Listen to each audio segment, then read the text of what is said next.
Hello প্রিয় viewers, আমি আজকে আপনাদের কাছে ফেসবুক মেসেঞ্জারের খুবই গুরুত্বপূর্ণ একটি ফিচার নিয়ে এসেছি। আর যেই ফিচারটি না থাকার কারণে আমাদের বিগত দিনে অনেক ভোগান্তির সম্মুখীন হতে হয়েছে। যেমন দীর্ঘদিন যাবৎ ফেসবুক মেসেঞ্জার ব্যবহার করার কারণে আমাদের অনেক কনভারসেশন জমা হয়ে থাকতো, আর যেগুলি একটি একটি করে আমাদের ডিলিট করতে হতো। এটি সত্যিই অনেক প্যারাদায়ক ছিল। আর এই সমস্যা সমাধানের জন্য ফেসবুক মেসেঞ্জার নতুন একটি আপডেট নিয়ে এসেছে, আর সেটিই আমি আজকে আপনাদের কাছে শেয়ার করব। তো এজন্য আমাদের প্রথমেই চলে যেতে হবে ফেসবুক মেসেঞ্জারে। তো ফেসবুক মেসেঞ্জারে গিয়ে নিচে একটু স্ক্রল করলেই আপনি দেখতে পাবেন স্টোরি লাইনের নিচে থ্রি ডট নামে একটি অপশন আছে। সেই থ্রি ডট নামে অপশনটি ক্লিক করতে হবে। এরপরে দেখতে পাবেন আপনি সিলেক্ট চ্যাটে ক্লিক করতে হবে। এরপরে আপনার কাঙ্ক্ষিত কনভারসেশনগুলো যেগুলো আপনি ডিলিট করতে চাচ্ছেন সেগুলো আপনি সিলেক্ট করবেন।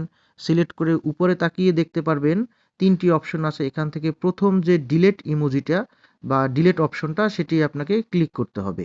এরপরে আবার পুনরায় ডিলিট করতে হবে। দেখবেন আপনার সিলেক্ট করা কনভারসেশনগুলো ডিলিট হয়ে গেছে। ধন্যবাদ সবাইকে।